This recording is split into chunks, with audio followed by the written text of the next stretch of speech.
আসসালামু আলাইকুম, কেমন আছেন সবাই? সেদিন থালা বাসন রাখা একটা র্যাক কিনে নিয়ে আসলাম। তো যেখান থেকে কিনলাম সেই লোকটার সাধারণত যে দড়ি দিয়ে তারা বেঁধে দেয় র্যাকগুলা, সেই দড়ি শেষ হয়ে যাওয়ায় সে হাতের কাছে থাকা বেশ নতুন চকচকে একটা দড়ি দিয়ে আমার কিচেনের র্যাকটা বেঁধে দিল। দেখে তো আমি মনে মনে প্রচুর খুশি হলাম। কি সুন্দর ধবধবে একটা দড়ি! এটা দিয়ে তো নিশ্চয়ই আমি কিছু একটা করব। মানে তখন এমন একটা অবস্থা আমার মনের যে র্যাক কেনার থেকে বেশি আমি খুশি ছিলাম দড়িটা পাওয়ায়। আজ সেই দড়িটা দিয়েই আপনাদের চমৎকার একটা ওয়াল হ্যাঙ্গিং করে দেখাবো।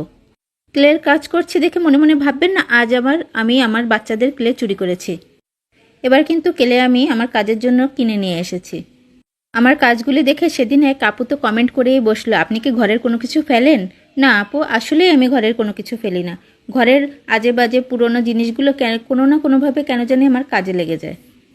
ক্রিয়েটিভ মানুষরা কত সুন্দর আকাশে বাতাসে বনে জঙ্গলে ঘুরে বেড়ায়, তাদের মাথায় তখন চমৎকার চমৎকার আইডিয়া আসে। আমি তো ভাই অতটা ক্রিয়েটিভ না, আমার আইডিয়া কোথা থেকে আসে যখন আমি আমার ঘরের ভাঙাড়িগুলোর দিকে তাকাই। জিনিসগুলো আমি একটা বস্তার ভিতরে রেখে দিয়েছি, বস্তাটার মুখ খুলবো আর চিচিং ফাঁক টপ করে একটা আইডিয়া আমার মাথায় চলে আসে। আমার কথা শুনে হাসলেন বুঝি? হাসুন, আপনাদের হাসি মুখটাই তো আমার সবচেয়ে প্রিয়। মানুষকে হাসাতে পারা কিন্তু অনেক সওয়াবের কাজ। ধন্যবাদ সবাইকে, ভালো থাকবেন সবাই, আল্লাহ হাফেজ।